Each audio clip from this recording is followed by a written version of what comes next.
Thank you for checking out crypto.chartguys.com, the source for technical analysis in the cryptocurrency world. We are proud to announce our own crypto alert system designed to give you the most critical technical trading information possible no matter where you are. Keep your eyes on the market with mobile or email alerts for MACD crosses, RSI levels, and even inside bar alerts for dozens of coins across multiple exchanges. New features and proprietary ChartGuys indicators are already in development. Our alert system is very easy to customize and utilize, so don't hesitate to sign up for the most effective crypto trading tool on the market at crypto.chartguys.com. Hello crypto friends, hope you're doing well. Checking in on Bitcoin, Ethereum, and Litecoin, and we are going to go over a whole lot of stuff. And we have a I cannot tell you how excited I am for the weekly pattern that's setting up on Bitcoin, this equilibrium. As the thumbnail alludes to, this weekly equilibrium has the potential to dictate summer momentum. And I'll tell you exactly what I mean in detail. First off, if you guys are not familiar with Carter over at Coin Mastery, go over and check out his stuff. He has some great videos, definitely puts out a lot of logical, concise technical analysis videos.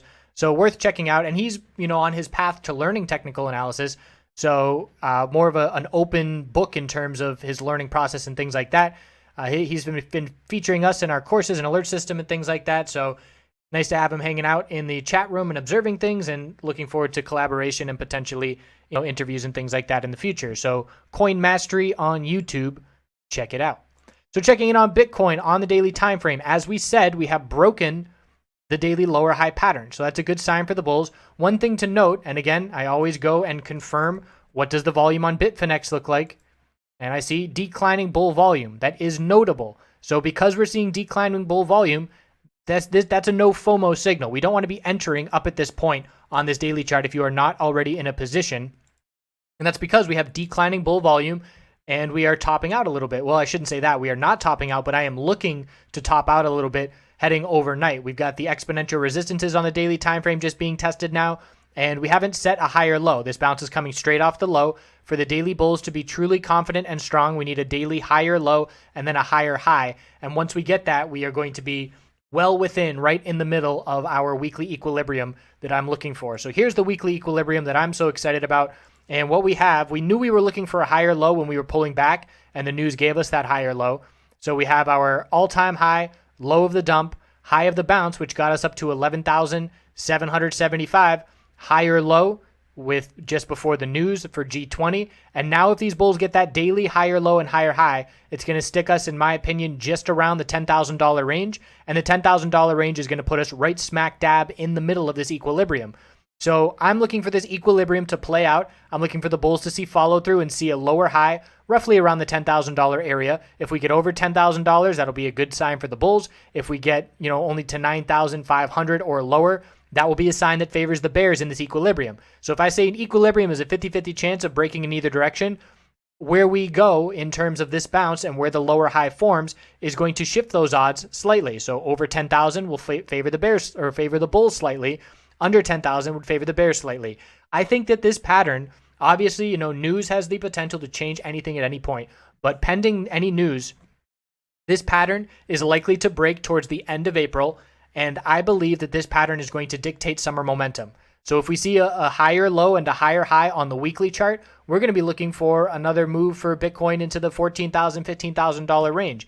If we see a consolidation pattern and equilibrium and then a bear break and we lose 7,310, we're looking right back down into the $5,000 range. So essentially how this weekly equilibrium pattern breaks, again, sometime in the second half of April, in my opinion, and that's subject to change. Obviously, news can accelerate things, but how it breaks, in my opinion, is going to dictate whether we go towards 14,000 or whether we go towards 5,000 through the months of May, June, July. So that's a very significant pattern to be watching. And if you remember the Ethereum weekly pattern, and just going back to this real quick, and it's got all kinds of lines previously there, but look at this weekly equilibrium pattern. We had the all-time high, low of the pullback, lower high, higher low, lower high, sideways trading, and then the bull break where we exploded. So this pattern took a lot longer to play out. It took, months and months. It was essentially from June all the way to November when it broke. So a 5-month pattern. And the longer the pattern tightens, the more explosive the break's going to be. So this pattern has only been tightening at this point for 7 weeks. So it's not nearly as long. And by the time it breaks, it'll probably be about a 2.5 month pattern. So not expecting the same kind of follow through. And the difference also with that is that the bull break gave us all-time highs, which of course we can run a lot farther when we're at all-time highs. That's not going to be the case here as well. But again, this is the pattern to be watching if you're in the cryptocurrency space. And if you are a very conservative or a swing trader or very patient, you're waiting for this break to occur. And when this break does occur, again, it's going to give us some longer term clarity. And the bulls would love to see continuation over 11,775. So that's what I'm going to be watching for the next few months. As far as the daily chart goes, again, bulls, nice follow through. And the fact that we broke the lower highs means when we consolidate, we look for a higher low to form. If you break the lower highs, you look for a higher low. And then for the full confirmation that the trend has changed, this is just step number 1 of changing the trend. Break the lower highs. Okay, check that off. Step number 1. Now step number 2 is a higher low. And then step number 3 to give us that confidence is that higher high to show us the shift in the trend, because again, this bounce is coming just off of the low right now. In terms of the next resistance, we did just break 9,000 psychological. I'm looking at 9,340, 9,473, and a major level at 9,890. So I would say the strongest level is 9,890, and I don't expect to get to that point before we do see the need for daily consolidation. 4-hour chart gave us really nice consolidation overnight. Bulls will always take sideways consolidation because it shows the bulls are holding on really strong. It cools off RSI levels, and it allows for the potential of continuation. We've been highlighting this 12 period crossing that 26 period exponential moving average on the 4-hour time frame, and now for Bitcoin, that's been a really nice signal. And we've seen big time follow through when that signal occurs. That signal occurred about 6-7 candlesticks ago, and we've seen continuation with a higher high and another leg to the upside, and we held this exponential support on this consolidation, so that was a good sign. So a point I want to make on the hourly, this has been a bit of a tricky setup, and there are people I know that have not been participating in this bull move. And I didn't make a trade today. I was trading stocks. There was a lot of opportunity. Twitter dumped 11%, just all kinds of volatility in the stock market. So that's where I was today. Canadian MJ still having some opportunities. So I don't like to spread my attention too thin. If I'm focusing on stocks, that's where I'm going to be focused. If I'm focused on crypto, that's where I'm going to be focused. And it all depends on where the setup is and which setup I like better. So where we were in terms of the setup here for Bitcoin, the risk to reward, I didn't like Bitcoin today. If I were forced to trade crypto, maybe if it were a weekend day, it would have been a different story, but that was not the case. So if you were looking at an entry on Bitcoin, here's a nice example of what I just said on the daily time frame. So there's a little lower high and lower low pattern on the hourly, this consolidation. So let's just go to the top of the bounce. Let's play this out. Top of the bounce, low of the pullback, lower high, higher low. So an equilibrium was forming on the hourly time frame. So we had a little lower high and lower low on the hourly. Then this morning, when the bulls woke up on the East Coast, we had 4 hours in a row, slightly increasing bull volume. We broke the hourly lower high pattern. What happens when you break the lower high pattern? You anticipate forming a higher low. We saw a little brief bull flag. We formed that higher low and then exploded as soon as bulls saw that's our higher low. And now we're coming up to test these resistance levels, and all that bull volume poured in. So just like the daily chart right now, if this were the daily chart, we'd be on this candlestick right now. So the fact that we broke the lower highs, we're going to look for healthy consolidation. Ideal scenario on the daily chart is a bull flag of just a couple days of consolidation before continuation. And that's exactly what we saw on the hourly chart to lead to this breakout. So here on the 15-minute time frame, getting overextended, the 15-minute RSI did get up towards about 80 right there. And people were looking for a potential short entry at this point. And we were just under $9,000 at that point. And my suggestion was, let's let the bulls break 9,000, use up their buying power, see that push, and then look to establish some short positions. We're obviously well aware that we're fighting some bull momentum, and the hourly RSI is not too overbought. We're just now getting over 70. But the fact that we haven't seen a whole lot of consolidation on this hourly time frame does mean that there is a potential top fishing play to look for a quick bear scalp. But that's just a short-term quick flip, and by the time this video gets uploaded, probably not going to be much opportunity there. Nice little hourly inside bar bull break at 8,870. Gave that continuation. $150 plus to the upside after that inside bar break. But overall, again, the risk to reward and the entry opportunities has not been very clear. So again, if you're finding yourself sitting here watching and saying, oh man, I can't find a spot to get in that I'm comfortable, don't be too beat up on yourself, because I can certainly understand that with that sideways consolidation not really giving a clear entry opportunity. And the bull breaks, entering on bull breaks, hasn't really given a ton of follow through here most recently. So today it gave some nice follow through, but again, risk to reward entering on bull breaks definitely has an added percentage of risk, also because you're paying fees if you're using a market order to enter on a bull break. So we are looking for some healthy consolidation. The hourly chart looking to form that higher low. Even the daily chart, we're going to be watching for some consolidation to form. Potential that we could see a daily inside bar form tomorrow before we see consolidation begin to form. But again, that's getting a bit of ahead of ourselves. Signal number one that daily consolidation is coming is we have to see an hourly lower high and lower low. So at this point in time, the bulls are still in full control.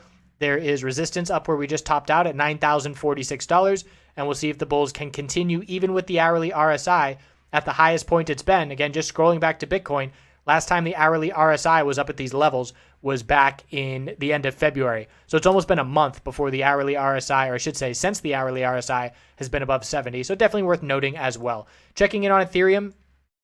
So back to the daily. Inside bar bull break. And it wasn't an exact definition of an inside bar. Again, we broke bearish by 43 cents. Very insignificant. I call that a double bottom. And now we're seeing a bull break in attempt of continuation. The daily RSI is no longer oversold. We look at the 4-hour chart. It was definitely weaker than Bitcoin and Litecoin heading into this morning because we still had these resistances here and we were trading in the sideways channel. So we finally got the bull break over the top of some of these resistances. We had 560.90 and 559.20. Breaking above those levels is a good sign for continuation. But again, we're just now getting over exponential resistance, whereas the exponential I should say a Bitcoin, the exponential was support all night and has now seen continuation. So without a doubt, ETH is still the laggard of the big three and trying to make its way back up towards the top of the short squeeze bull move up at 580s. So again, looking at the hourly time frame, pretty due for some consolidation. The last hourly higher low, 550.35 support. So I would just call that 550 psychological to be watching to see if the bulls can keep full control on this bull move. And new resistance, we're topping out at 567.04 right now, potentially forming bearish reversal candlesticks. These are shooting stars with upper wicks of profit taking on both Bitcoin and Ethereum. And we still have a half hour till these candlesticks close, so that can certainly change. So in terms of an entry for Ethereum today, again, no real clear entries. We did have this little hourly bull flag and then continuation. So entering on that bull break of continuation, when the bull volume spiked in, we did get some nice follow through there, so that would have been a nice day trade. But again, that's all in hindsight because the bull breaks have not been giving us the kind of move that we've seen over the past 5 hours, and that is certainly not the pattern. Entering on bull breaks has not paid off more. Let's try that again. So entering on bull breaks is certainly not following through more than it is over the past few weeks as we've been in this downtrend. Litecoin on the daily time frame has been one of the leaders on the move today, but as far as the daily chart goes, we are just now breaking the daily lower highs. Resistance was 172 and we got up to 174. So it's a little bit of a laggard to Bitcoin in the sense of breaking daily resistance. But now because we've broken the daily lower highs, we're going to be looking for a higher low. And again, this weekly chart, the equilibrium is looking a lot better. Well, I won't say a lot, but it's looking a little bit more concise and more clear than Bitcoin is. And that's because we had the light pay move to give us more of a bull move, and we had more space before our last low. So the higher low is clearly higher than that 104 level, 100 level. So 100 support, higher low is now 137.12. And we're going to be looking for a lower high compared to make that 251.90. And we'll look for that lower high to form potentially. If, Bitcoin heads up towards 10,000, we can look for Litecoin to make its way up towards 200. So if we form a lower high at 200, we'll watch this tightening pattern. Again, same thing into April. And it's going to give us some nice clarity in terms of summer momentum, how this equilibrium pattern on the weekly time frame breaks. Daily time frame, again, we're looking for a top to be set sooner rather than later. I do not like bull entries up at these levels, and we're looking for daily healthy consolidation. Ideal scenario for the bulls would be a daily bull flag. 4-hour time frame, clear bull break. Same thing as Bitcoin in the sense that we held exponential support. We have our exponential bull or a bull cross, and we had an inside bar 4-hour bull break occur this morning. That was at 161, and we got big time follow through, $13 from that signal. So again, healthy sideways consolidation before continuation. We look at the hourly chart. Bearish reversal shooting star candlestick from 174 resistance is forming, and a couple support levels here, but no real hourly higher low established at this point. And we're going to be looking for an hourly higher low to be established overnight tonight to give us a new clear level. Nice bull volume coming in, hourly RSI over 70. Again, same thing, over 70 for the first time since back in end of February, same as Bitcoin. So it's been about a month since the hourly RSI has been to these levels, and we're going to be looking for some healthy consolidation on the hourly over the next few hours. So that's where we stand for right now. A potential top fishing play for those that are short-term bears wanting a quick flip. Otherwise, potential, again, I wouldn't be scouting. Personally, I'm not scouting for an entry here on an hourly high or low. And that's just looking at this daily chart and saying, okay, we've been bouncing for 3 days. The bulls have had a great bounce, but we're getting a little bit extended, and I'm not going to be looking for an hourly high or low entry unless I was just looking for quick day trades. In terms of if you're looking for any kind of swing trades, need to see that consolidation on the daily time frame, in my opinion. So I appreciate you tuning in. We're going to continue covering every day, and we will see if we get this equilibrium on the weekly. Again, if you're going to be watching this channel for the next month, you're going to hear weekly equilibrium a whole lot, because that is the pattern to be watching for the year of 2018 cryptocurrency right now where we stand. So I appreciate you all watching. I hope you all continue to do good things. Went the other day to the grocery store to load up on cans and pasta and things to give to the local homeless shelter. And the guy at the grocery store saw what I was doing. He worked there and said, hey, I got a whole bunch of cans in the back, just because they had the wrong labels because the store did rebranding after getting bought out or something. So he pretty much doubled up what I was going to buy. And now I have twice as much to go hand out. And when you think about it, the amount of what it costs you to donate that kind of food, canned food, compared to what some people are making on trades here, if you make a $200 trade, and that's not certainly, there are people making $2,000 trades, but if you make a $200 trade and you put, 20% of that to buying canned foods, you're going to have a shopping cart full of cans. So just something to keep in mind, how a little bit can go a long way for different people depending on where their situation's at. I appreciate you watching. We'll see you tomorrow.